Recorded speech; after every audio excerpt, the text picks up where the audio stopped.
So I've walked all the way around the cathedral, and you come out the back to this cobblestone street. It's Abbey Street, and you don't see many streets lined with cobblestones in this day and age, do you? This is impressive, but I cycle down it and I don't recommend it.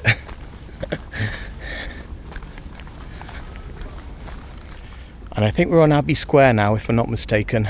Look at the impressive style Georgian houses on the outer rim of it as I pan round. This is, mind you, at the back of the cathedral itself. There's a cathedral there. And a couple of lovely cottages there too. I wonder what the history is behind those. And so you go through the gardens, go all the way around the back, and you come to this archway onto Northgate Street, where we were a moment ago. And that's Chester Town Hall right in front of us again. And you just got to love the fact that the mailboxes, which are called pillarboxes, they're still painted red to this day. And there's a sculpture here of a baby elephant. I'll let you pause it and read it in your own time. And there used to be a bench right next to it. I'd often sit on this bench, which they have now moved further back, and I'd eat my pasty and watch the world go by while sat here. So I'm walking further up Northgate Street with the cathedral and the town hall behind me, and I was a little bit shocked to see this. That's where the old library used to be. Years and years before that, it used to be an old garage, but now it appears that they're turning it into a shopping centre. Don't we have enough of them already? But it's progress in some people's eyes.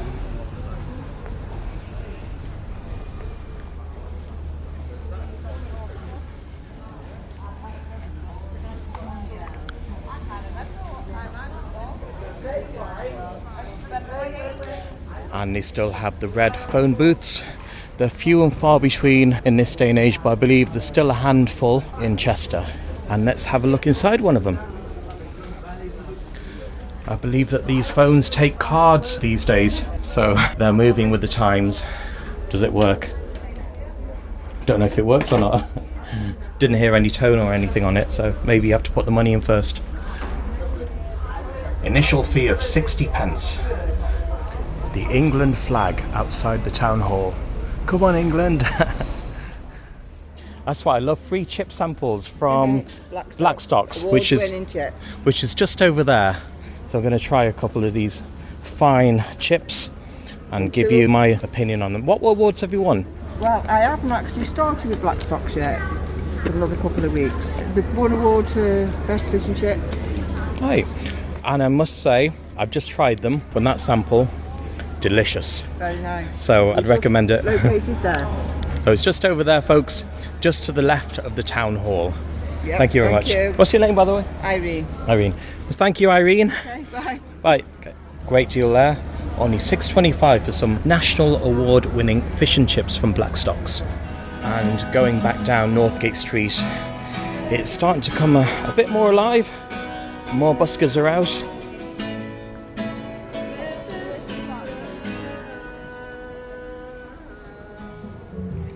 And that's the old Debenhams building, also known as Browns of Chester, which is its original name, which is now defunct because some of you are probably aware that Debenhams closed down a couple of years back, sadly.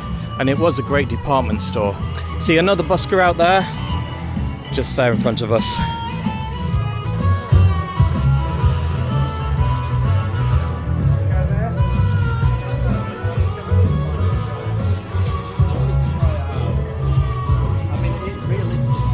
And here's a much better view in more flattering light of the Eastgate clock. And let's head up to it, see what the views are like from up top. So you just go down the side here. There's some steps leading up, not too steep.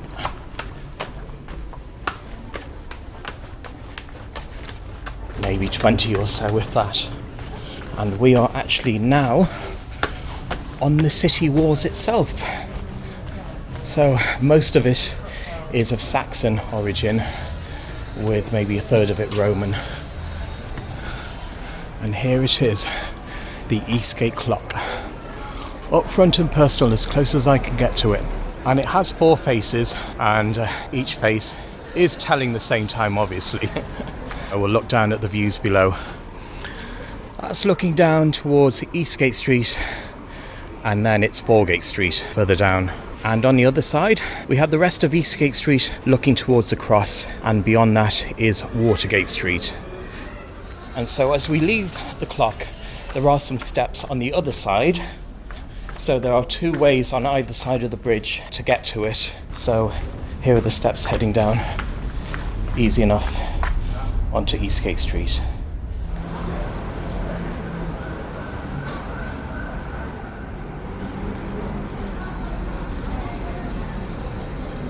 And just in front of the Eastgate clock, you'll find some local trinkets and that. Fridge magnets, a few Chester souvenirs, care of John, who has been here for 30 years at least, so he says. He's originally a Scouser.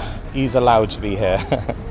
And those of you who know me, I have a blue Chester, England t-shirt, and I bought it from here about 5 years ago. So hopefully you'll have a red one for me later on during the week, which I'll pick up.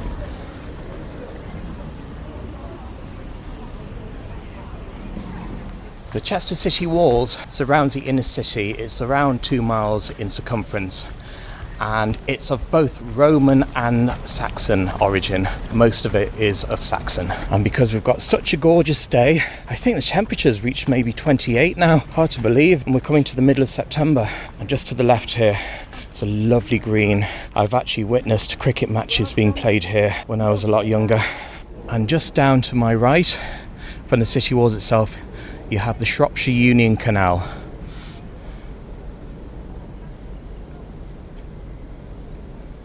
And we've now reached King Charles Tower, which is in front of us. And tradition has it that King Charles I saw his army being defeated in the far distance on Rowton Moor, and the army, I believe, was led by Oliver Cromwell.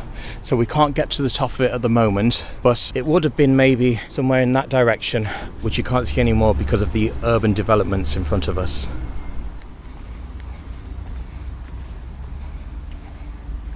Here's some more info on it, so you can read it in your own time, of course.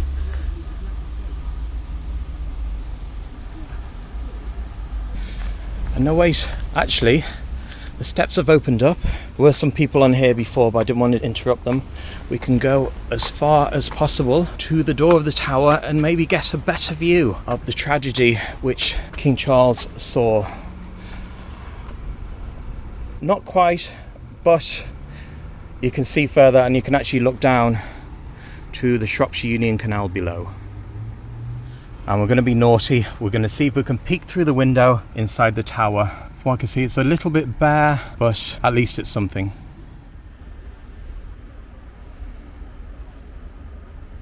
And whilst we're here, just below King Charles Tower on the city walls, I thought I'd take a closer peek at the canal. It's really quite lovely here.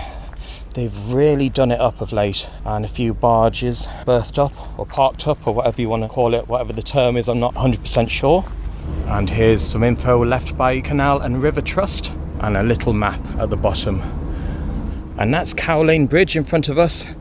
I've always wondered why it's called Cow Lane Bridge. I'll have to look it up. These things you never think about when you're living there, and they come up after you've left the place.